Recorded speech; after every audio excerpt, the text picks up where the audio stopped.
Akkam jirtu hordoftoota chaanaalii YouTube Gaashoo Tech. Baga nagaan gara chaanaalii kootti dhuftan.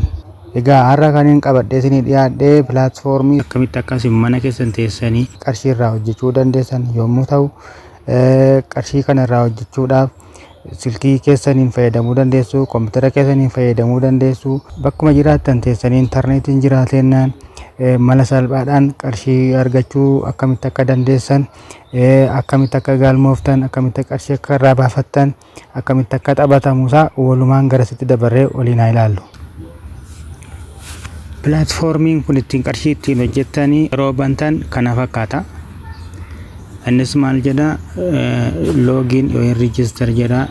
Yoo kana dura galmooftanii jiraattan bakka loogiin jedhu kanatti buutu, yeroo kana dura galmaa'in jiraattan garuu bakka riijistar jedhu kanatti buutu. Erga irratti buutanii booda please enter mobile account number bakka jedhu kanatti silkii keessan gashitu. Erga silkii keessan gashitanii booda bakka please input password jedhu kanatti passwordii ittiin banattan sana gashitu. Dijiitii 6 ol ta'uu qaba passwordiin kuni. Ammas gadii kanatti irra deebinee isuma garaatti gashine kana gashina. Erga gashine booda bakka gadii kanatti buuna. Kooddii garaan jirtu kanarraa balleessuun qabdani. Kooddii kanarraa balleessitu taanaan isiniin hojjetu. Kanaafuu akkuma jiru kanatti dhiistanii please enter verification email jedha. Emailii keessan bakka kanatti gashitu. Erga emailii keessan akka kanatti gashitanii booda verification code bakka jedhu kanatti kooddii gara kanaan argamu kana gashitu. Kooddiin kun isa kana jechuudha.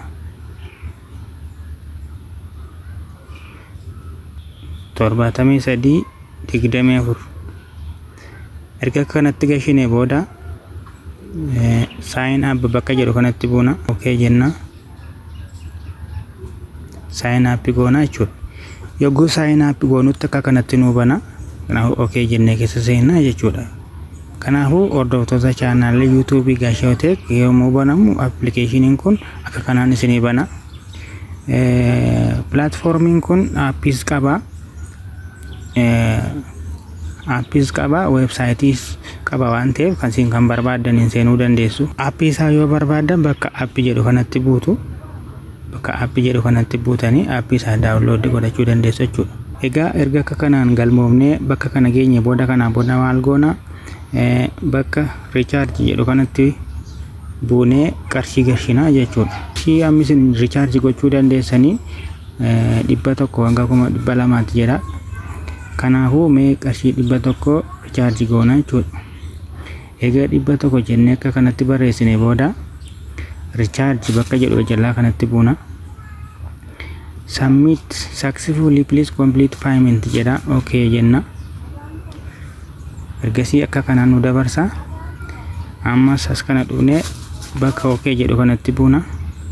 Ergasii baankota nuti filannee irra gashuu barbaanne baankii 3 nuu fida. Isaanis Commercial Bank of Ethiopia, Awaash Bank, Bank of Abyssinia jedha. Kana keessaa gosoota akkaawuntii qabdaniin isin galuu dandeessu. Mee ani Awaash Bank bakka jedhu kanatti bu'ee iddoo isaaf qophaa'e kanatti buunee ilaallu. Bakka kanatti bu'aa jechuudha. Ergan bakka sanatti bu'ee booda akkaawuntii Awaash Bank ergan filadhee booda kanaan na fida.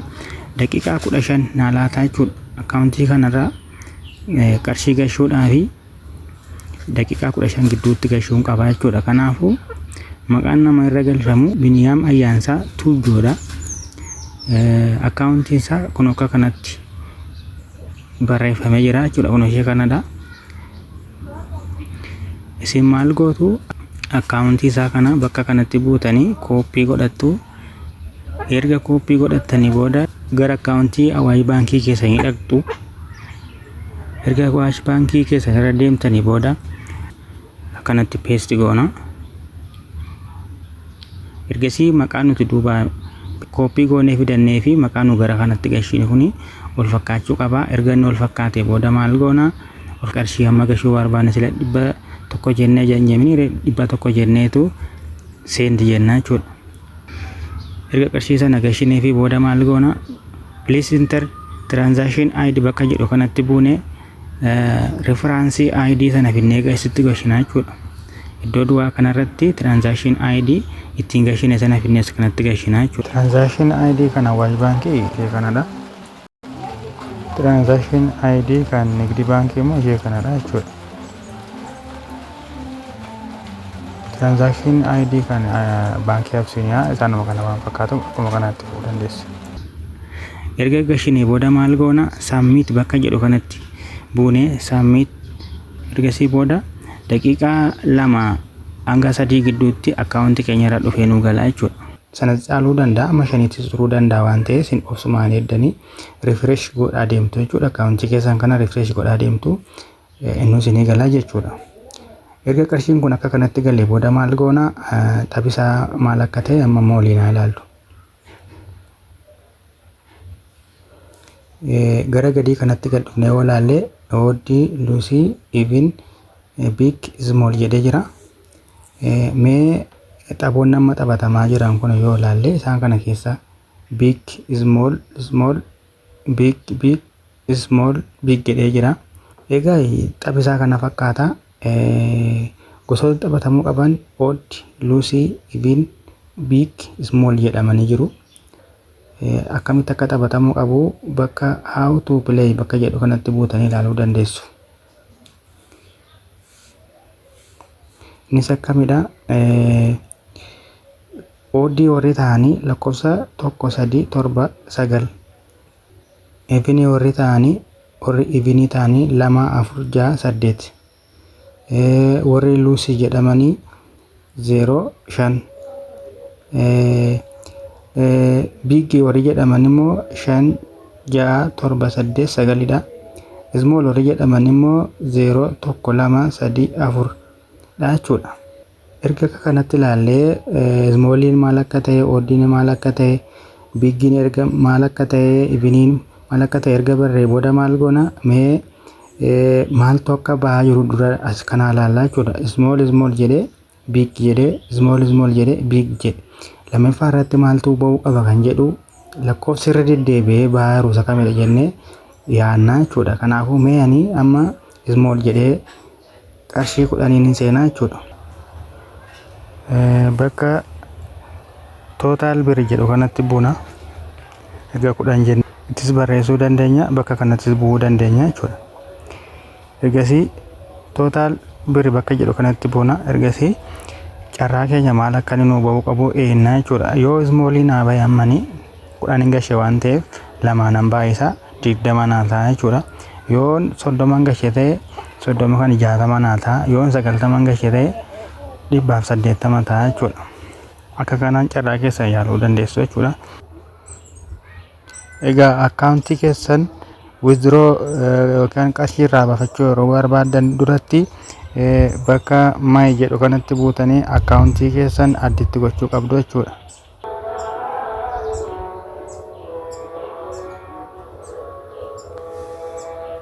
Bakka my jedhu kanatti erga buutanii booda my bank account bakka jedhu kanatti buutu. Ergasii bakka card holder name jedhu kanatti akkaawuntii keessan irraa akkaataa ittiin banattan sanatti maqaa guutuu barreessitu jechuudha. Qubee gurguddaadhaan gootanii maqaa guutuu barreessitu.